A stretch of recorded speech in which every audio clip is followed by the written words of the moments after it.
All right, here we go. Welcome to the Wisconsin Music Podcast.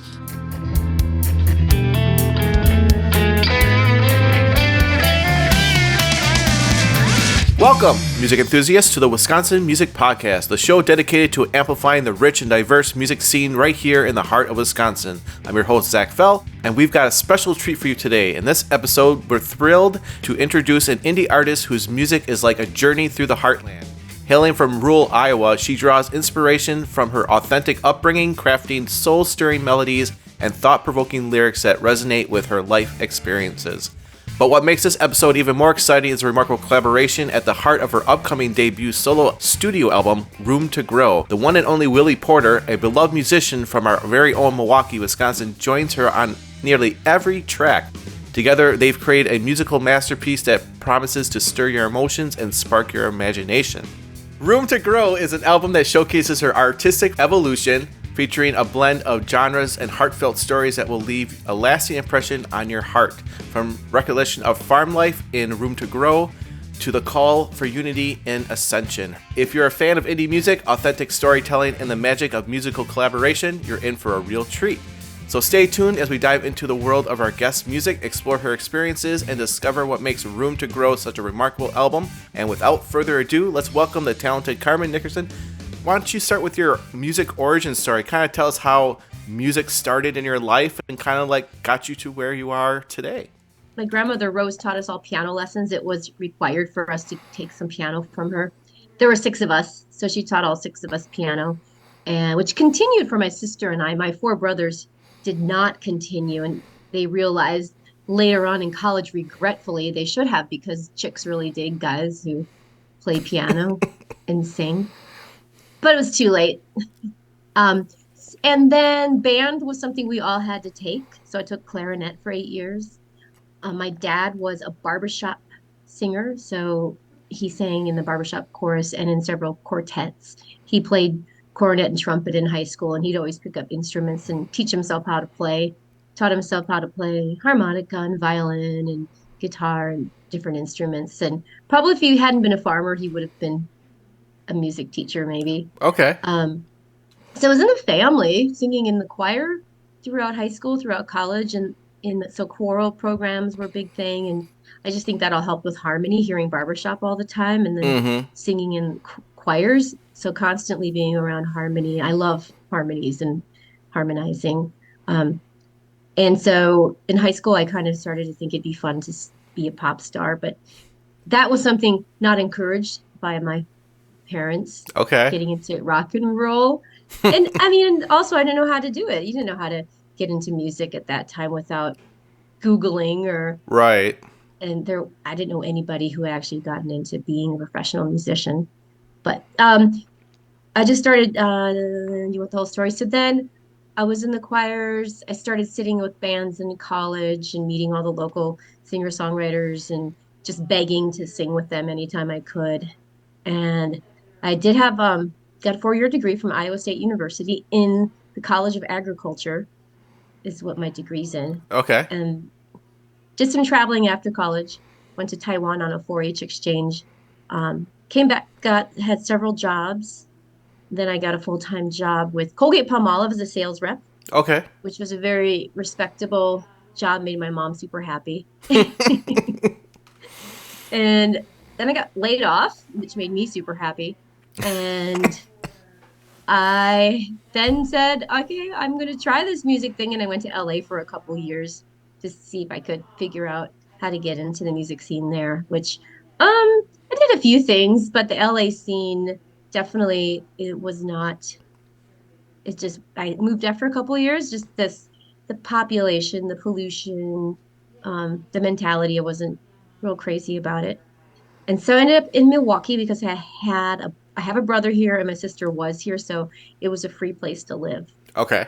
And then in Milwaukee, I ended up finding a band through the want ads, through the paper. Okay. And it was an all original female band, so we got together and we'd write songs and play at all the Globe. I don't know if did you play any of those places? Yeah. The Globe Yep. in Milwaukee and Sydney High. building, which I think they tore down. So we Yeah, I think played all so. over. Okay. Yeah, I didn't start writing music at all until Los Angeles.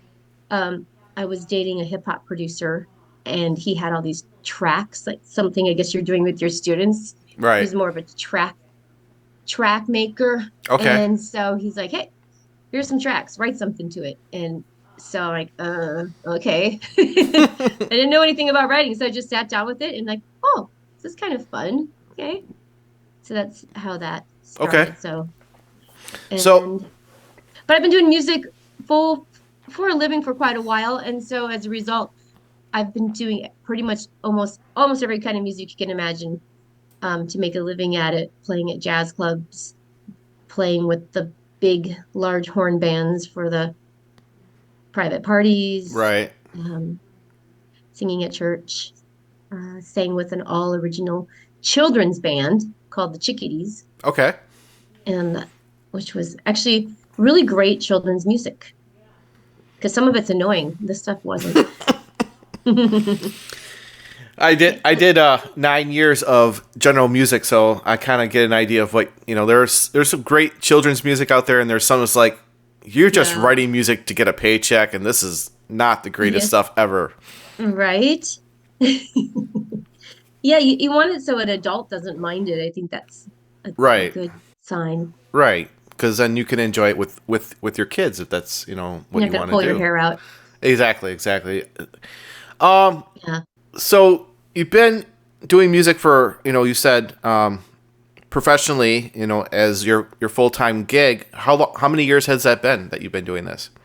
Mm, over 20. Okay. It's a while. It's a while. Um, I'm not opposed to part-time jobs. I take them when they fall into my lap, Yeah.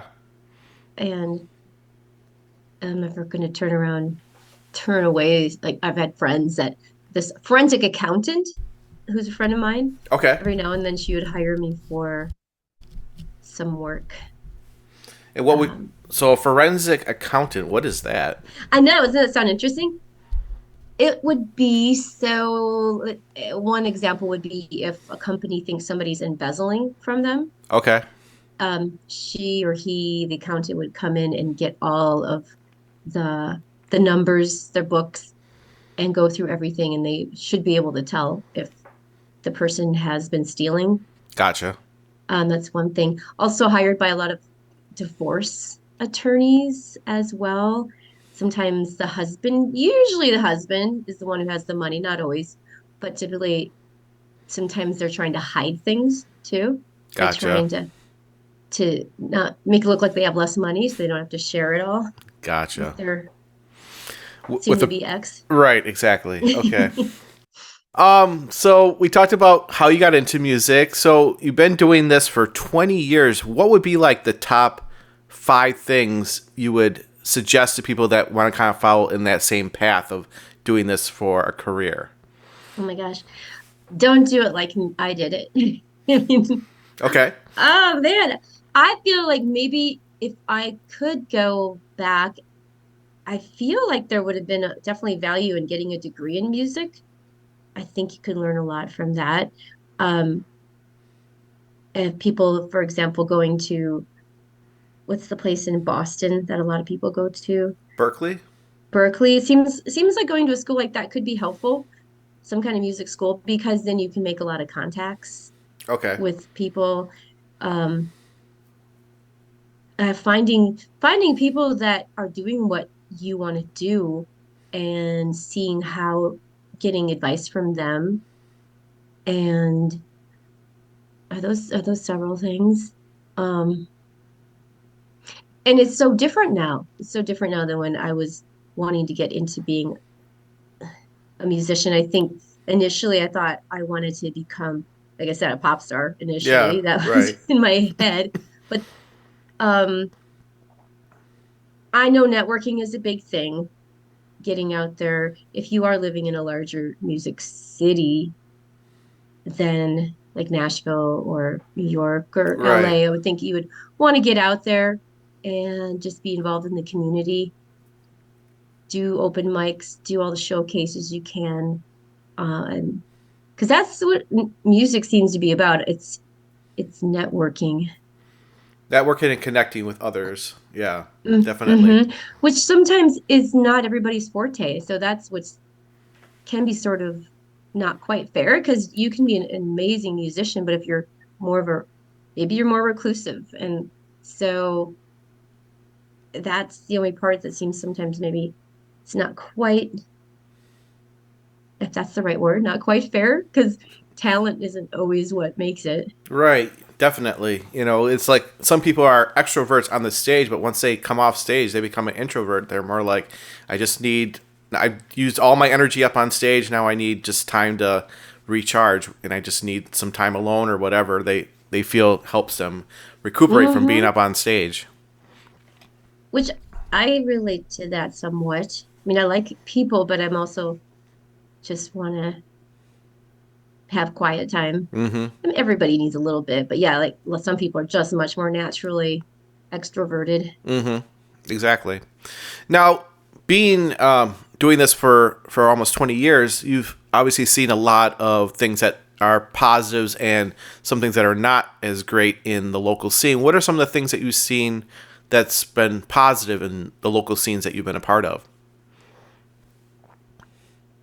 There's some nice, really good supportive networks.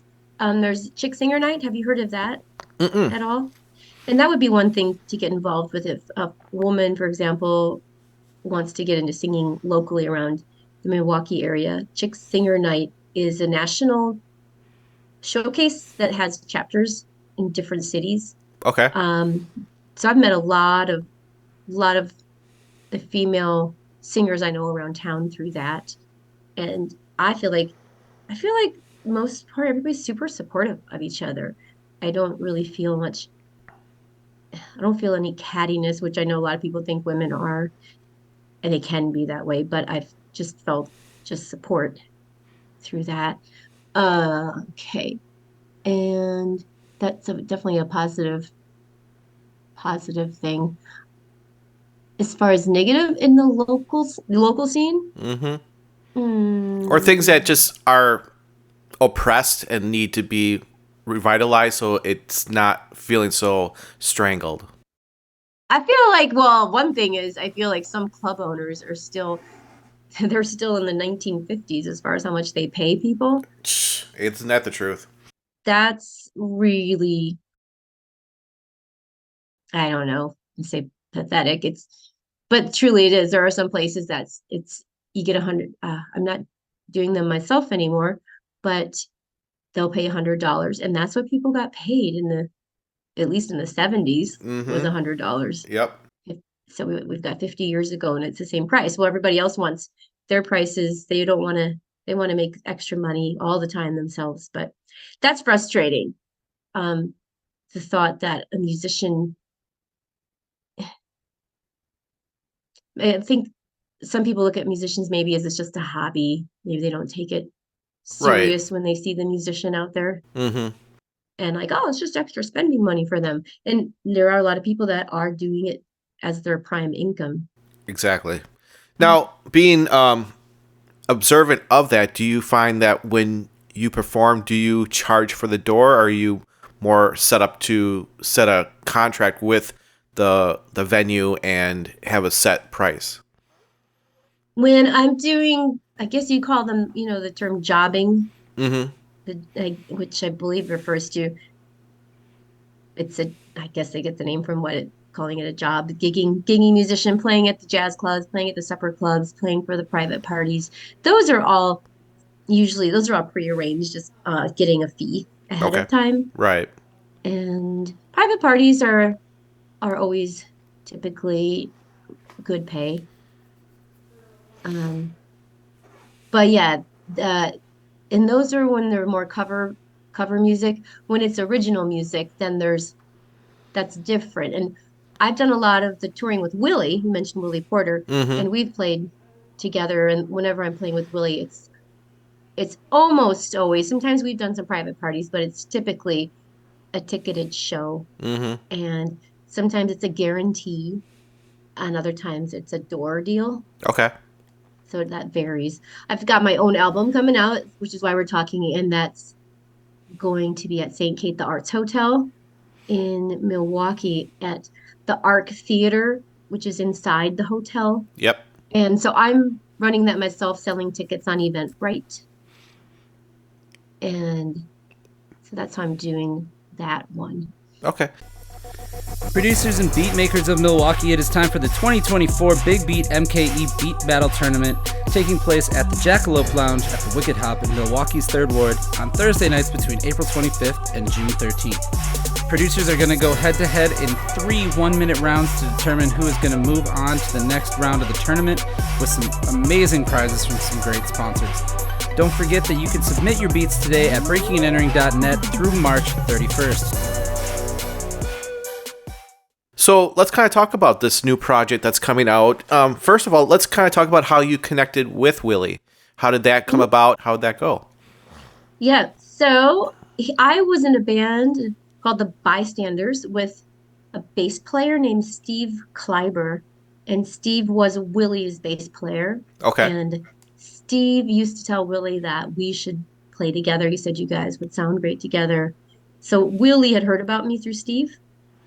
Steve unfortunately died in a house fire about 10 years ago, and beautiful, beautiful soul, amazing bass player. But going back to Chick Singer Night, I happened to be just watching Chick Singer Night one year. It was the Christmas show, and Willie was there sitting in playing with one of his friends. That was the Are You Man Enough? Because they have a Are You Man Enough spot too Okay. at Chick Singer Night. They let one guy perform. So there, yeah. Yeah. But Willie was there, so I was just like, "Hey, Willie, that's Carmen. I think you heard about me through Steve." And I honestly didn't know if he was registering that Okay. who I was or anything. Right. But the next day he reached out to me on Facebook, and then I reached back and said, "I heard you were looking for someone to sing backups on this new album," which at the time was his album called How to Rob a Bank. Okay. Which he had a female band from Los Angeles named Raining Jane, and they were his band on that album. Gotcha. And so he needed someone local to be able to do the female harmony parts. And so he gave me the album, said, learn these songs, and we got together and I learned the songs and sang with him, and it went really well, and I was hired. Excellent. Excellent. Yeah. It was very exciting because it was something I admire his music, and it feels like one of those things where you're in the flow and everything just kind of works out without having to try too hard. Right. That's always like the best thing. It's just like everything just feels like this is exactly how it's supposed to happen. Yeah. Yep. Yeah. So then we toured together with his album with the band, and him and I started writing songs together. And then we released our own album, of a duo album called Porter Nickerson. It was under our last names. Okay. Called Bonfire to Ash, and we toured that together for a couple years. Played all over the country, and also went to England and Wales and played. And now I've written a lot of songs with him on some of his other albums too. And I've lost track. Probably recorded on 4 or 5 of his albums as backup vocals and some co-writing as well. He just released an album. Okay. As well. And he's out. He just left. He's out touring the East Coast, mostly solo. Cool. For his new album. Nice. So then, as the years progress, then you have this album that's coming out. You actually have Willie on this on, I think, almost every song except for 1 or 2. And This then, one, yep. Yeah. Mm-hmm. And then you also have a drummer from the area, and his name is John Clarko. And he's on this as well. So how did you meet up with him? And that's that collaboration and networking thing, right? You start with one band, you join another band, and then you just start meeting all of the local musicians. And so I probably met John through Kostia, my piano player. Okay. John used to play with Daryl Sturmer, and Kostia still is Daryl Sturmer's piano player. If you don't know who Daryl is the guitarist with Genesis and Phil Collins. Exactly. So Kostia, yeah, I think that's how I met John Clarko. It's been a while. met them quite a long time ago. Okay. So this is a long time coming, this collaboration for this album. Where did you go and record this? Was this a home studio? Was this going to a professional studio? Kind of let the listeners kind of know how this all went together. Yeah, the recording there, sorry, the exchange is called the Exchange, and it's around 27th and National here in Milwaukee. It's been here for a long time, since the Mm-hmm. 70s. In fact, when you're in there, you'll see a photograph of David Bowie, who recorded there in the 70s. Okay. So it's cool space, very nondescript from the outside. You don't want to advertise that you have all this really cool recording gear Right. inside. Exactly. So Kevin Arndt is the engineer. He's been there a while. It's been under Joe Puerta of Ambrosia, the Mm-hmm. bassist for Ambrosia. Joe currently owns the space. He was living in Milwaukee for a while, but Kevin's looking at taking it over. Cool. Very cool. Yeah, the Exchange recording complex. And yeah, fabulous engineer. They've got wonderful gear there too. They've got the drum set it's actually John Clarko's drum set that's Oh, okay. there and already tuned beautifully. Nice. Very nice. Hmm. So how did you write all the songs? Did you, I think if I Yeah. remember correctly, you collaborate with Willie on a lot of this stuff. Kind of put us through that process of putting all these songs together. Yeah, there's four of the songs are, and I'm sure like a lot of your guests, the lockdown was a great time for creativity because there you actually had time. Mm-hmm. And so at least half of the songs were written during that time. Lots of time to reflect. And also was taking an online songwriting course through a local guy, John Seeger, who's an amazing songwriter. And so there was some inspiration from his classes. Um, and so as far as co-writing, I think Willie and I co-wrote at least three of the songs. Sometimes I think with this album, sometimes in the past it's been he started the song and then I come in and add something to it. Okay. These were more my story, and then with some of them I would show him to him and he would add something to it. I had a bridge, add a different chord structure to it. And yeah, Room to Grow. Two of the songs are very much about growing up on a farm. Those are the big story songs. Um, so yeah, I like collaborating a lot. I feel like in general you can come out with a better song when you get two different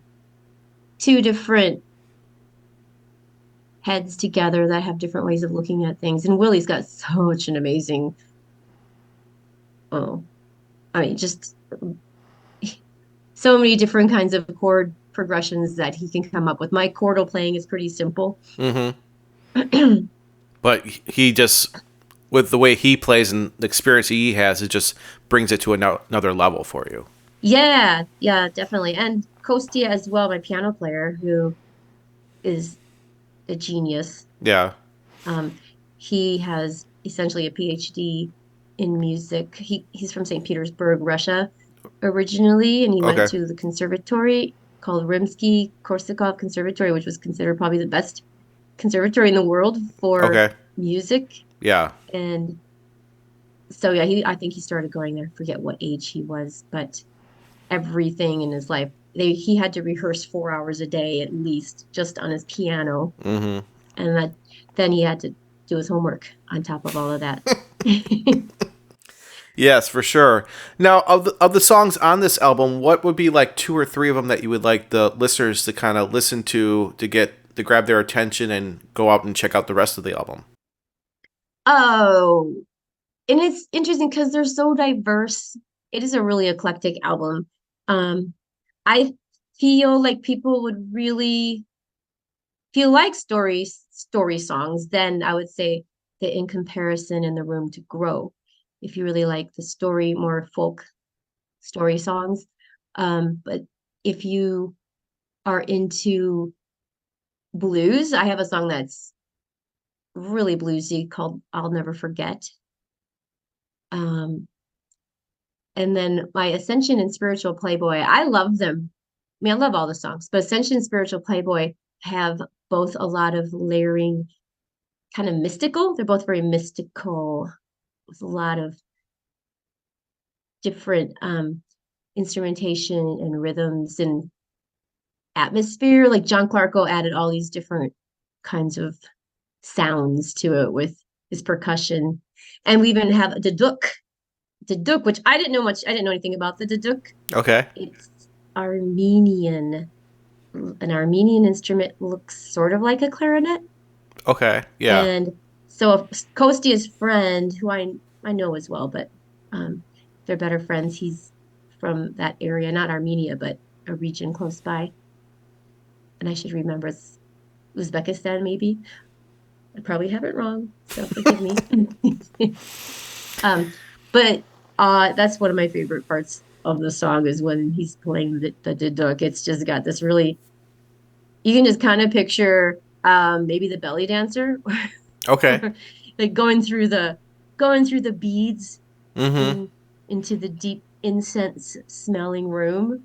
That's the image I want, and I feel like they did a really good job of coming up with that kind of imagery. Excellent. Cool. Mm-hmm.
You've been saving all your pennies, you've been shopping around, you've been looking for a good deal, and you think you found someone shiny and new to throw yourself into.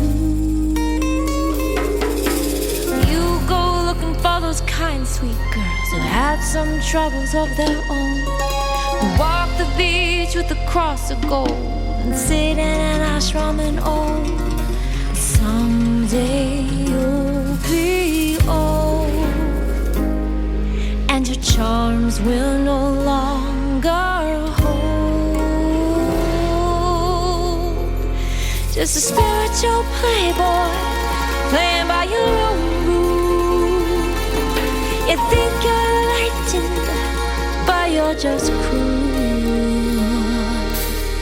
Tear her down just to build her up, make her believe she needs your embrace. You tried it on me and I almost fell. Thank God it was only a phase. You like to use fancy words like tantra, mantra, brahma. The damaged boy with a pretty face, did you forget that one called karma? You think you're some kind of old show, but Kylie will swallow you whole.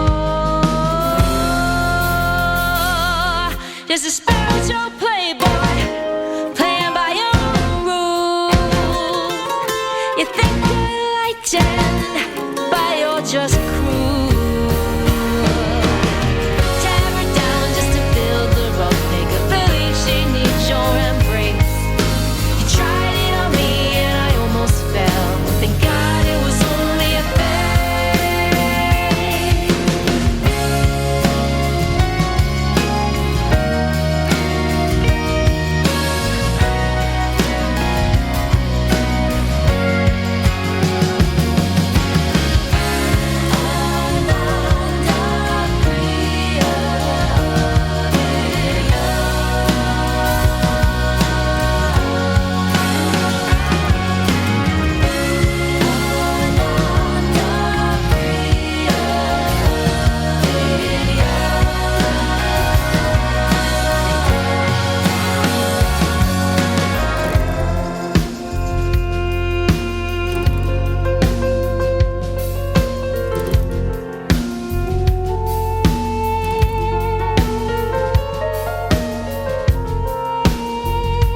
So Room to Grow is country sounding. It's 100% like kind of fun, hee-haw kind of country blasting song.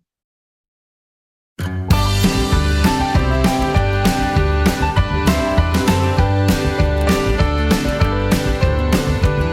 had a pony named Chico from Jimmy Boom Boom, and fit 6 grown kids in 2 bedrooms.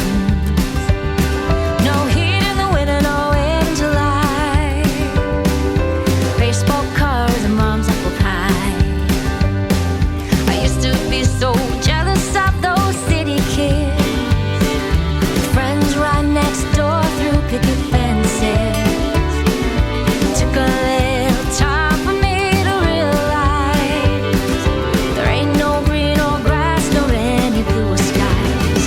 'Cause we had room to grow and a cow to show at the Mitchell County Fair. We had room to grow, we had room, don't you know? Big skies, blacker than the fresh air. The crops are in and it looks like snow. But mama, I don't wanna go. But the North Star is climbing high. I see what lies beyond the rise. Honey, call your father in from the chicken shed. Set the table, pour the milk and say amen. We hope you know we truly tried our best. You're the last one left to kick out from the nest. And you need room to grow, young grass to grow. You need room to make mistakes. Sometimes it's hard to know which way to go, but follow your heart for goodness sake.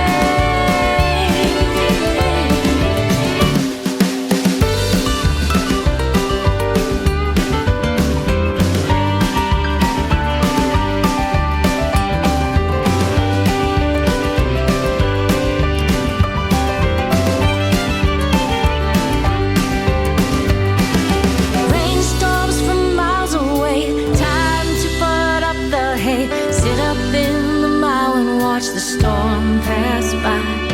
Your city lights up block the stars, oh no charm for me now. Give me roses in a mason jar and a love that wants to stay.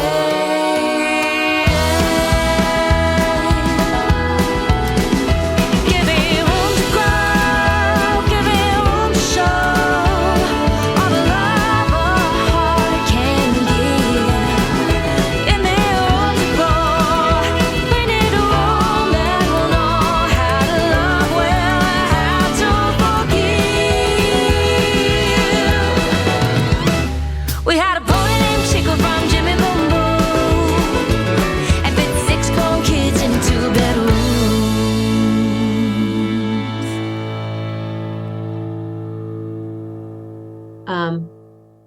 And In Comparison is more of a ballad.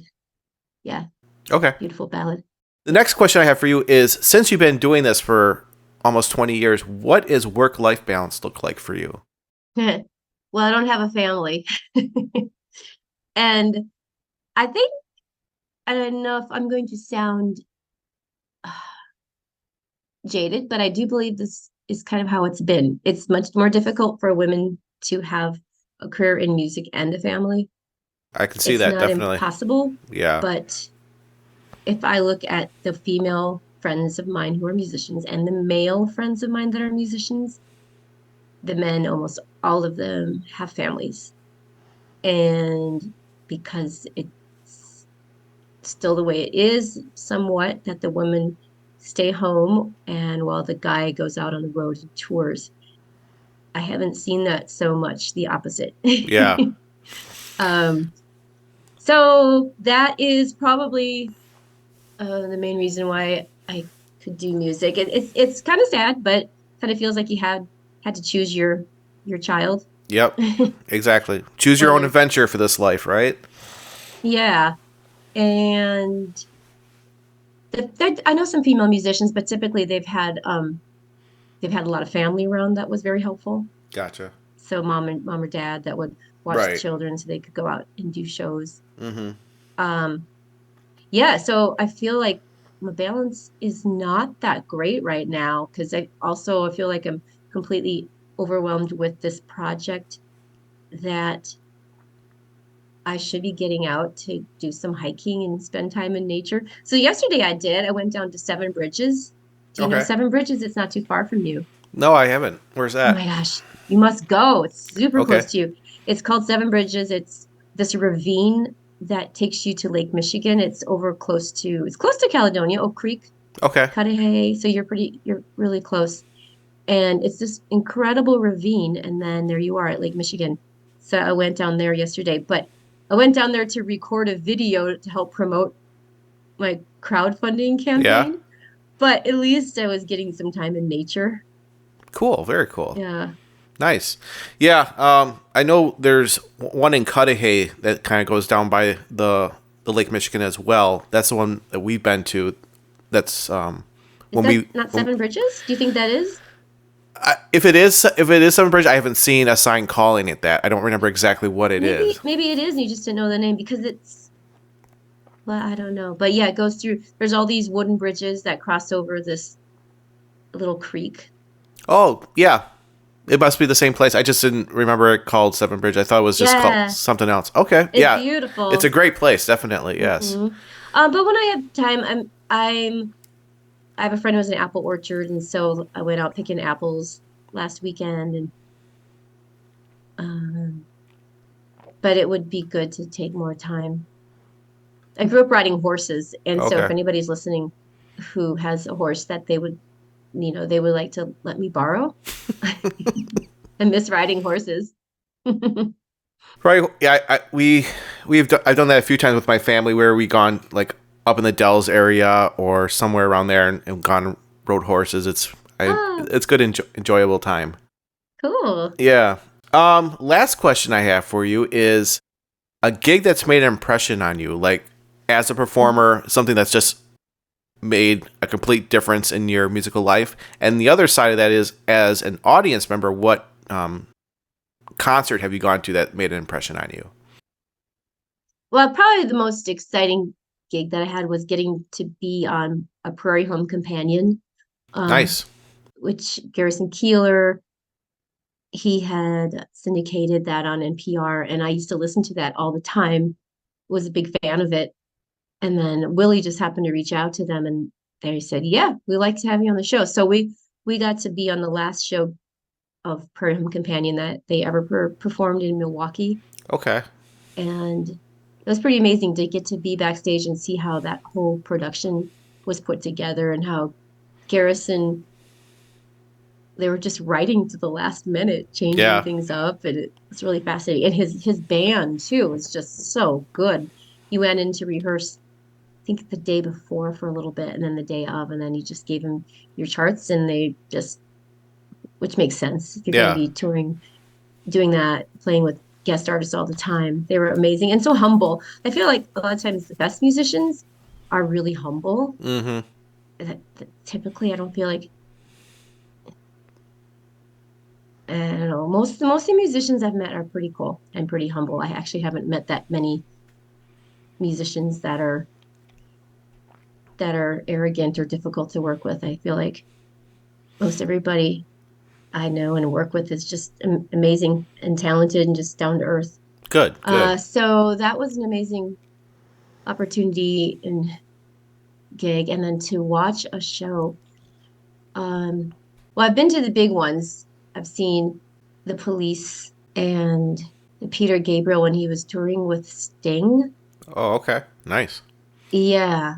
So that was incredible. I'm trying to think of one concert that stood out among others. I can tell you one that really inspired me to keep continuing songwriting, and it was just in a humble place in Chicago. It Okay. was a woman, her band's called Shivery, Okay. and I think it was called Martyrs.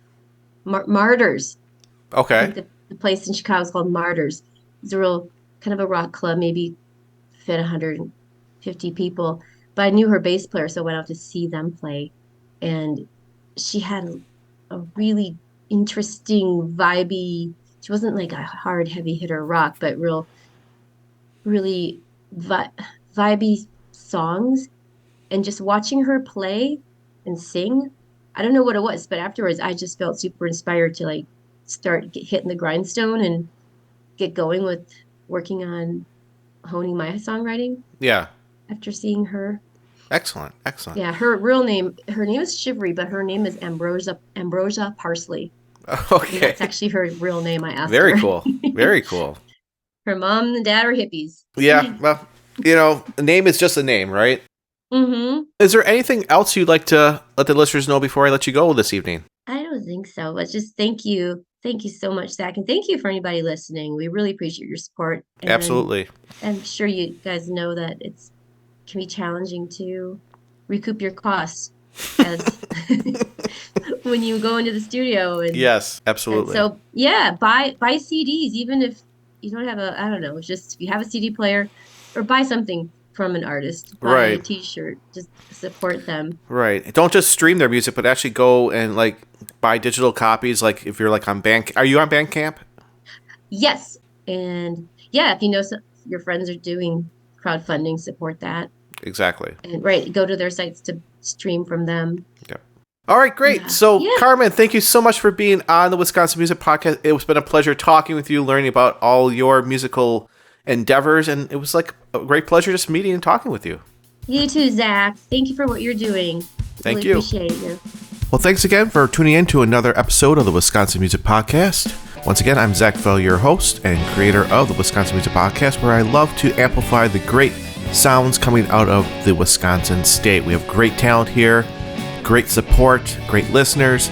Thanks to Fox Cities Indie Radio for syndicating this on Wednesdays and Sundays, along with their other great programming. So make sure you check out the Fox Cities Indie Radio.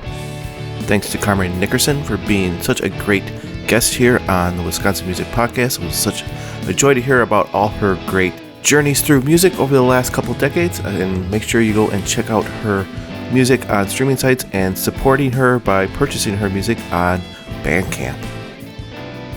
If you'd like to be on the show, just go to wisconsinmusicpodcast.com, fill out the guest request form up at the top, ask for your email and your name, and then I'll send you an auto email asking you for more information. If you are enjoying these episodes, please consider donating to the Wisconsin Music Podcast. Donations help pay for the website and putting the podcast up on streaming services, and also getting our name out there to all Wisconsinites and others that are interested in our great music here in Wisconsin. Donations are secured through PayPal and Stripe. All you have to do is go to the website and click on Donate to WMP. You can also head over to our Instagram and Facebook pages and like us there. Leave some comments. Also go to the podcast review section of your podcast player and leave a 5-star review. Would be great. You can also head over to YouTube and watch the interviews and leave comments there as well. Have a great week, everybody, and we'll see you next time.